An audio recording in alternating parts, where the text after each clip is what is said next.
আসসালামু আলাইকুম রহমতুল্লাহ বারাকাতুহু। সম্মানিত মুমিন মুসলমান ভাইও, আমরা চলে আসলাম কেবলাতিন মসজিদে।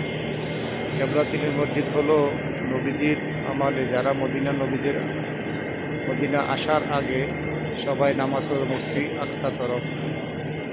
নবীজি যখন মদিনা আসলো তো আল্লাহ তাআলার কাছে বলল, ইয়া আল্লাহ, আমাদের তো কাবাঘর আছে, তো আমাদের কেবলা কাবার দিকে হলে ভালো হতো। এই জন্য আল্লাহ তাআলা নবীজিকে জোহরের টাইমে 4 রাকাত জামাতের সহিতে নামাজ আদায় করতেছিলেন সকল সাহাবীদেরকে নিয়ে।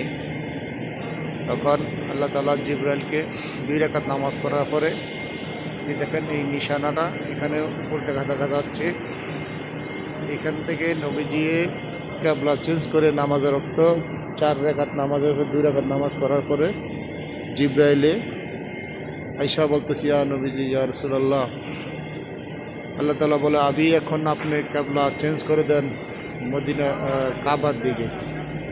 এই বলা হয় কেবলাতিন মসজিদ। আল্লাহ তাআলা সকল মুমিন মুসলমানদেরকে কেবলাতিন মসজিদে নামাজ পড়ার ফজিলতে তৌফিক দান করুক।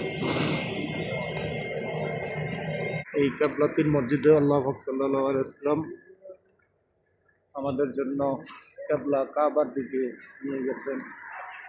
এখানে সবাই আসার এবং বসার।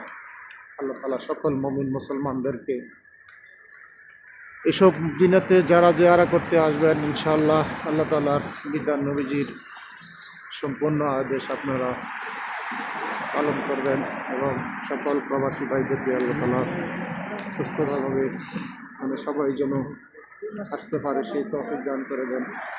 কেবলাতিন আল্লাহ তাআলা বলো, ইয়া মুমিন মুসলমান, আমি যা আদেশ করেছি আদেশ পালন করো, নামাজ, রোজা, হজ, যাকাত সব কিছু করো।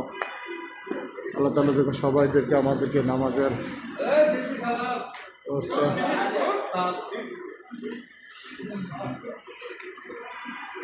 সবাইদেরকে মসজিদের ফজিলত নেওয়ার তৌফিক দান করার, কত না সৌন্দর্য করে দিয়েছেন পৃথিবীর মুসলমানদের জন্য। আমরা তো অনেক শান্তিভাবে পেয়ে গেছি ইসলাম।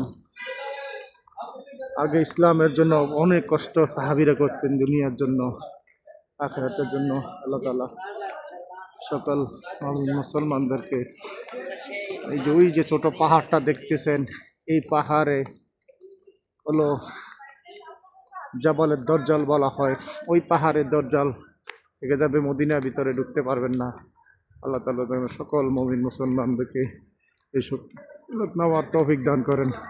আসসালামু আলাইকুম রহমতুল্লাহ। মদিনাতুল মুনাওয়ারা, কেবলাতিন মসজিদ।